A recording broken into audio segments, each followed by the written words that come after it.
diadain nggak paper mob gitu. Karena sebelumnya kan kita nggak tahu nih kita mau pakai konsep apa, seperti apa.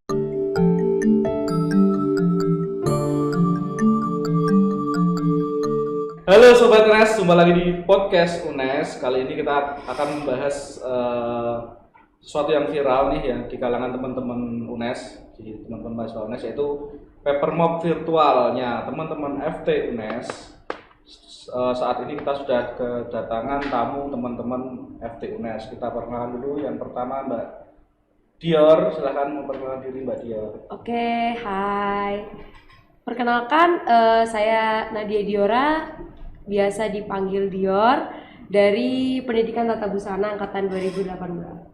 Oke, yang kedua ada teman kita juga dari FT ya, alumni ya, terutama ini yang teman-teman yang di alumni. Ada Mas Septian, monggo Mas Septian. Ya, perkenalkan nama saya Septian Eko Cahyanto, biasa dipanggil Septian. Saya alumni jurusan Teknik Mesin Universitas Negeri Semarang. Oke, tegang banget Mas Septian. Ini kita ngobrolin paper mob-nya di paper mob virtual ya di FT itu sebenarnya itu ide awalnya itu seperti apa sih Pak? Bisa hasilnya sekeren itu. Apakah karena ini baru pandemi ya, jadi dengan adanya pandemi ini rebahan, jadi inspirasinya datang dari mana-mana itu. Itu idenya dari Mbak Dior kah atau Mas Septian awalnya untuk paper mob? Untuk adanya paper mob virtual sendiri, sebenarnya dari panitia, terutama anak-anak kreatif ya, itu masih bimbang sebenarnya. Kita di pandemi ini bisa nggak sih ngadain paper mob gitu, dengan cara apa yang biasa kita offline gitu ya, langsung di lapangan di lapangan gitu, dengan segala macam kegiatan. Waktu itu kita sempat bingung ini mau diadain nggak paper mob gitu, karena sebelumnya kan kita nggak tahu nih kita mau pakai konsep apa, seperti apa, nggak ada yang belajarin kita juga gitu kan, dalam artian kita masih jalan sendiri gitu. Terus akhirnya muncullah ini kakak senior kita. Oke, ternyata sudah senior dia ya. Iya. Dulu berarti sudah lulus Mas? Sudah. Ya, sudah lulus dari alumni FT. Ya, betul. Sekarang kerja tuh? Sekarang saya sedang S2 di Universitas Negeri Yogyakarta. Ya. Nah, kembali lagi ke topik yang tadi kan, kata Mbak Dior kan idenya dari Mas Septian itu. Seperti apa awal mula ada kepikiran bikin paper mob virtual itu? Ya. Kalau dari saya sendiri kan sudah terbiasa berkecimpung di kreatif ya. Jadi ketika kita ingin membuat atau menciptakan kreativitas yang baru, intinya kita harus tahu dulu konsep dasarnya kayak gimana sih. Kalau konsep dasar paper mob kan intinya dari mahasiswa baru dibariskan, kemudian mengangkat kertas, mengarahkan ke kamera. Kalau yang offline kan kameranya berupa drone. Kalau yang virtual ini kameranya dari masing-masing mahasiswa baru. Berarti mereka ngangkatnya ke webcam masing-masing. Akhirnya kita memberikan penugasan kepada mahasiswa baru untuk membuat video dengan beberapa teknis yang sudah ditentukan seperti itu. Nah, itu boleh tahu nggak teknisnya itu? Barangkali bisa jadi inspirasi juga buat teman-teman itu, teknis untuk membuat videonya per take-nya seperti apa itu. Boleh. Jadi kalau secara offline kan ada aba-aba kapan mahasiswa baru akan naik, kapan turunnya. Nah, kita mengakali istilah aba-aba itu dengan cara kita tag audio.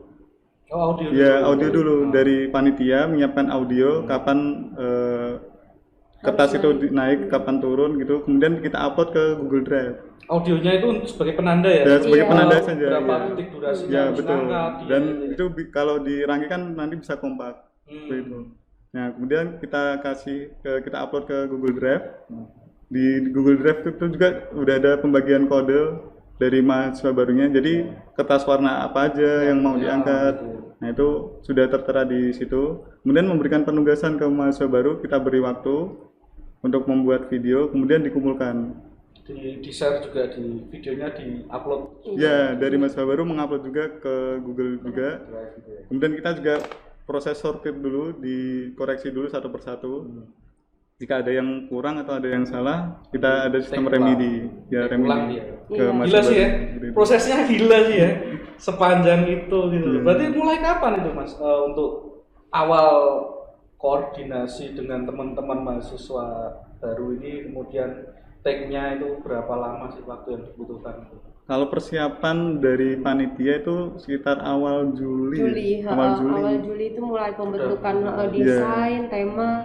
Setelah itu baru untuk teknis pengumpulan dan lain-lain di Agustus ya, Iya, bulan Agustus Agustus. kemarin. Memberi penugasan juga udah di bulan Agustus. Bulan Agustus. Kendala-kendala yang dihadapi apa kira-kira? Kalau kendala yang Banyak paling cerita nggak? Pasti kan ya gimana ya, nggak mudah gitu loh. Iya. Saya sudah punya bayangannya nggak mudah sih kayak ini bikin kayak gini gitu. ya sebenarnya kalau kendala paling berat itu ada di editingnya, menggabungkan videonya satu Iya sih, persatu. iya sih Itu yang paling itu pecah sih. ya Editornya nggak datang ya kebetulan ya ini ya.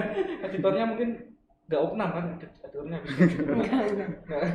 kita Nggak juga sakit kan? juga ikut ngedit juga sih. Yang edit panitia, Panitia juga anak-anak ada. panitia. Dari panitia. Jadi kita cari aplikasi yang cocok, yang pas, biar untuk memudahkan panitia juga untuk menyusun ya, untuk matrixnya kita gitu menjahit ya. satu persatu gitu. Jadi kita menemukan aplikasinya itu pakai Adobe Premiere Pro. Nah, di aplikasi itu ada fitur namanya Synchronize, mensinkronkan video berdasarkan dari audionya. Oh, gitu. Audio yang sudah kita upload sebelumnya tadi. Begitu. Keren sih. Kalau ada cerita nggak di balik layar pembuatan video atau editing atau take-nya itu? Pasti kan karena ini kan melibatkan banyak orang ya. Iya. Ada hal-hal pasti kan ada hal yang menarik lah di proses pembuatannya. Kalau cerita yang mungkin drama mungkin ya. Nah. Ya itu mungkin sebelum kita mantep ada melakukan teknis ini, melakukan paper map ini, awalnya agak bimbang, dilema. Karena banyak faktor, terutama dari SDM dan juga laptopnya. SDM dari teman-teman panitia kah atau dari Panitia. Dari panitia. Karena kita full untuk yang ngedit itu juga panitia. Panitia, Oh. nggak Iya. bawa orang Nggak kecuali hire masuk dari luar ya? Iya. Dan kita kan pakai laptop pribadi juga. Apakah laptopnya kuat atau tidak? Nah itu juga bikin bimbang sih dilema waktu itu. Akhirnya pakai laptopnya siapa tuh? Akhirnya? laptop masing-masing Masing-masing, dari iya. panitia. Oh gitu. Tetap pakai itu. Terus kan banyak pesan-pesan menarik ya yang ditampilkan oleh teman-teman FT UNES itu. Ada apa ya kalau nggak salah saya lihat Laskar Arutala. Iya. Itu Laskar Arutala apa sih? Nama dari angkatan mahasiswa Oh, baru kan. gitu. Biasanya tiap tahun itu kan pasti ada namanya sendiri. Kalau yang tahun kemarin apa? Laskar Adibrata. Wah di Brata. Kalau nggak salah yang kemarin paper map-nya juga bagus loh FT. Iya itu juga Iya. pertama ya di Indonesia ya itu 3D. Yang bisa move. Oh iya Ini juga yang virtual ini kan juga rekor muri ya kalau nggak salah ya. Yang itu kemarin yang tahun kemarin juga Mas Septian yang konsep semua yang bikin. Rekor murinya apa itu? Rekor tentang apa? yang Virtual. kemarin tuh itu paper map virtual pertama secara Paper paper map map virtual secara pertama virtual pertama di Pertama Indonesia. di Indonesia. Iya. Indonesia ya. Keren sekali teman-teman FT ini.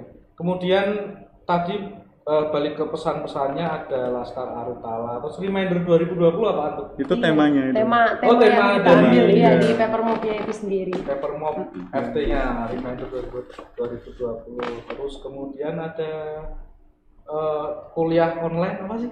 Kuliah online Kuliah bukan online tugas bukan online. tugas. Nah, itu ada cerita apa kok mau menyampaikan pesan itu Jadi, pasti kan ada kegelisahan ya. Iya. Sebelum kita menemukan tema itu reminder 2020, kita cari dulu kira-kira yang lagi rame apa sih di tahun 2020 yang bisa kita angkat. Karena memang kita targetnya juga viral, pengen booming lah Iya. intinya konsep ini. Jadi kita Dan menemukan ternyata kejadian kan viral. Ya, beneran, kan? Alhamdulillah. ya. Alhamdulillah. Viral beneran. Jadi mengangkat seperti kayak rewind-nya itulah. Kita mengingat kembali apa yang terjadi di 2020 ya seperti pandemi Covid. Kemudian keluh kesahnya mahasiswa terkait perkuliahan online gitu. Tapi beneran nggak sih kan ini udah lulus ya Mas Septian ya. Mungkin saya nanyanya ke Mbak Dion. Iya. Beneran nggak sih kuliah online itu cuma tugas online gitu? Ayo, jujur.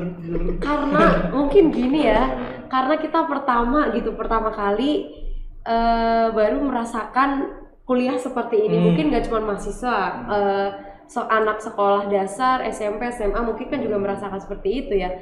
Nah mungkin masih mencoba bagaimana sih cara, mungkin ini yang dirasakan pendidik ya, entah itu dosen, guru atau apa, mungkin beliau-beliau semua itu mencoba untuk beradaptasi gitu dengan keadaan seperti ini. Jadinya cobalah kasih tugas ini. Nah yang dirasakan kita sebagai mahasiswa, sebagai siswa ya hanya merasakan tugas gitu. Mungkin juga kalau semisal mau menjelaskan materi atau apa kan mungkin agak susah gitu ya, tapi udah mulai berkurang sih ya sekarang ya, karena udah menyesuaikan itu tadi adaptasi. Sekarang udah mulai materi iya kan, nah karena kan mungkin ada evaluasi nih dari sebelumnya gitu. Jadi untuk teman-teman mahasiswa mengangkat isu ini memang karena dari keresahan teman-teman ya sebenarnya ya, yang tugas online. Selain tugas online juga ada isu-isu yang lain juga, nasional juga ya yang diangkat di. Bagus sih teman-teman. Artinya dengan kreativitas seperti itu, dengan di tengah keadaan yang memang tidak ideal seperti ini, bisa melahirkan konsep dan kreativiti yang sangat bagus. Terus ada cerita lagi nggak di balik pembuatannya itu? Ada cerita menarik lagi nggak? Karena kan kita tahu teman-teman mahasiswa kan juga mungkin kesulitan dengan akses internet atau akses perangkatnya untuk membuat video, itu ada kesulitannya nggak mereka? Kalau dari pesertanya sendiri sih malah banyak cerita lucu ya, kayak kita menganjurkan untuk seperti ini gitu. Maksudnya contohnya iya jadi kita udah tag video tutorial ya waktu itu ya, udah gitu ya? jadi untuk kertas sama kamera jaraknya 30 cm, tapi tuh ada yang dia ngangkat kayak gini doang gitu, jadi orangnya masih kelihatan gitu kadang. Lucu-lucu sih kalau untuk maba, mungkin kan pertama kali ya mereka juga bisa ngasilin karya seperti ini, otomatis banyak juga rintangan yang dihadapi. Mulai dari itu kan kita juga mewajibkan untuk kompres video ya. Kompres video juga. Karena kan memang jumlah mahasiswanya banyak. Dan berapa? 1085 ya. Dan Google Drive kan terbatas juga. Jadi kalau diupload dengan ukuran file yang sebenarnya nggak cukup, nanti akan banyak email nanti. Tapi kayaknya kalau Google Drive student masa iya? Kan pakai email student nih Mbak Dion nih ya. Untuk yang pengumpulan untuk tidak. yang pengumpulan enggak. Tidak. Enggak, kita pakai biasa. Gmail ya? Iya, pakai Gmail. Mungkin kendalanya itu ya dari tag-nya, terus uploadnya juga mereka kan agak susah. Dikompres sampai berapa? Ada yang sampai 9 MB ya. Iya. Jadi kalau dari kita sih berarti maksimal hasilnya 50. nanti seragam nggak sih itu? Output hasil videonya setelah dikompres itu loh. Setelah dikompres size-nya terus itunya. Kalau kita dari panitia kan ada maksimalnya 50 MB. Jadi kalau lebih dari itu tidak bisa terkirim nanti. Oh gitu. Udah ada batasnya. Editornya siapa ini? Editornya Mas atau Mbak siapa? Yang editor untuk semuanya ya? Beri semua panitia. Edit semua ya? Edit semua. Keren. Saya yakin sih teman-teman maba yang nonton juga pasti bangga sih mereka bisa menghasilkan karya seperti itu gitu loh. Ngomongin soal teman-teman nih yang mahasiswa baru nih, ada nggak sih, kan ini kan mereka kan ya karena memang keadaannya seperti ini ya di tengah pandemi seperti ini, dan kita juga belum tahu kapan akan bisa mulai kuliah tatap muka gitu. Dan mereka kan adaptasi juga, sebenarnya kan PPAK ini kan ajang adaptasi dari sekolah ke kuliah gitu loh. Nah ada kiat-kiat khusus nggak buat teman-teman mahasiswa baru gitu loh yang di rumah, tentang semester awal ini sebenarnya gimana sih, kan mereka belum ngerasain gitu ke kampus gitu. Ada kiat dulu atau pengalaman Mbak Dior dulu pas semester awal Mas Septian itu gimana? Mbak Dior dulu deh mungkin. Oke, aku dulu mungkin yang masih sekolah ya, masih kuliah kalau untuk mahasiswa baru sih yang terpenting, karena masih semester 1 ya, masih semangatnya mereka menjadi mahasiswa baru, pesannya sih semangat aja untuk cari ilmu.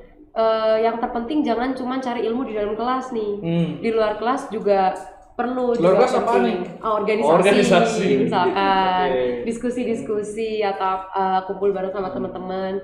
Cuman jangan kebanyakan main juga, nanti nggak kegarap nih tugas kuliahnya. Yang penting sih semangat aja untuk mahasiswa baru, terus jangan kaget ya, biasanya kan ada yang dari SMA atau SMK biasanya cara penyelesaian tugasnya seperti ini, tiba-tiba di kampus di kuliah dikasih deadline misalkan besok nih, mepet gitu ya, dinikmatin aja lah gitu, jangan dibikin pusing atau apa gitu. Biasanya kan mahasiswa baru banyak kesambatnya nih. Iya, karena mungkin tugasnya banyak-banyaknya ya, lebih banyak gitu pak ya. kuliahnya padat gitu kan. Kalau Mbak Diut selain di BPAK FT ada organisasi lain? Di BEM. Oh, di BEM, ikut BEM juga ya.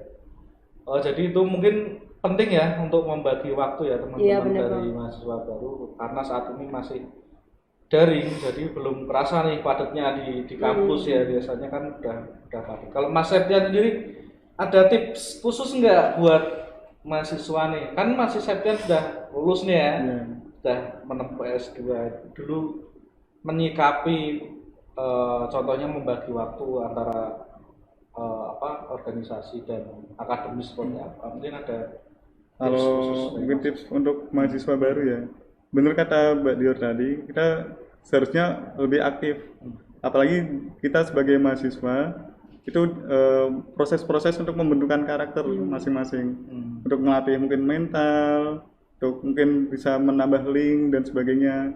Maka kalau bisa walaupun pandemi tetap aktif dan mencari informasi-informasi, bisa lewat organisasi atau akademis dan sebagainya seperti itu. Jadi jangan pasif cuma kuliah tugas. Istilahnya kalau mahasiswa itu kuliah pulang kumpul ya. Kalau ini kan pandemi, jadi kuliahnya di rumah, kuliah tugas. Itu menarik sih untuk teman-teman mahasiswa baru, yang penting pintar-pintar bagi waktu, dan jangan lupa organisasi juga penting ya sebenarnya ya, untuk melatih karakter dan mental kita gitu. Kalau Mas Septian dulu di UNES UKM apa Mas? Kalau saya di eksekutif dari Himpro pernah, BEM Fakultas pernah, BEM KM juga pernah. Oh, Mbak Dior juga BEM, nggak ikut UKM yang lain? Enggak sih, hanya BEM aja. Gitu teman-teman, saya kira sudah cukup ya cerita-ceritanya untuk di balik layar Papermob yang keren. Kalau mau nonton, yang belum nonton Papermob-nya FT UNES, itu keren banget di channel channel BEM FT UNES. Untuk episode kali ini saya akhiri ya. Terima kasih buat Mas Septian, Mbak Dior. Sampai jumpa lagi di podcast UNES episode yang lalu. Dadah.